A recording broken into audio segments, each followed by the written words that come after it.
How does the cell become a living organism? How does the organism become a living being? How does the living being evolve into, like, every part of the theory itself requires like a imaginary story. So it doesn't start, it's not as simple as just the cell, right? Now also, when we talk to about evidence, what is the evidence for evolution? People will say the fossil record. People have no clue about the fossil record. Okay, what is in the fossil record that is proof for evolution? The what? What is in the fossil record that is proof for the theory of evolution? I would say the fossil record is evidence against evolution.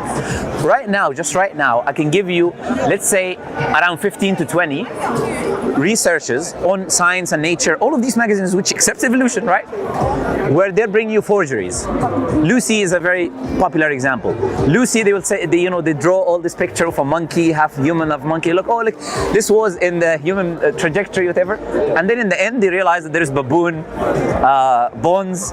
They're mixing it with human bones. I can bring you multiple examples like this. In fact, Darwin, have you read The Origin of Species? Chapter 6, the entire chapter 6 of Darwin's book, The Origin of Species, he said these are the things which will falsify my theory. One of the things that he mentioned was gradualism. Gradualism is like you have a gradual change over time, right? Evolving gradually over time. There's something called the Cambrian explosion. Do you know what the Cambrian explosion is? My point is, when I mention these things, what I said to you in the beginning, people don't know about evolution, right? They just wholesale believe it. So, Cambrian explosion, we found so many fossils of advanced creatures deep within the earth. Because the deeper you go, the earlier back you go in history. So they should be less evolved the deeper you go, right?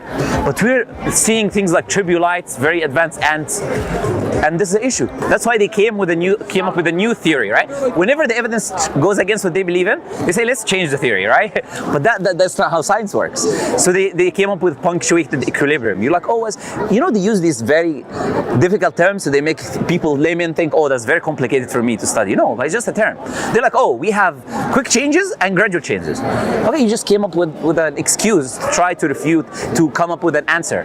But Darwin believed it would falsify his theory if gradualism was refuted, right? Now there's like something called the third wave, or the third wave of evolution, like a big group of scientists that say that we're skeptical about evolution. Like they wrote a statement, like 1,000 over scientists or whatever. They're not religious people, and they said we're skeptical that this idea is just a fact or whatever. It's not true. So when you study the theory, I can go on and on, like talk about the issues I found. I can. So I don't want to bore you too much with that. Yeah.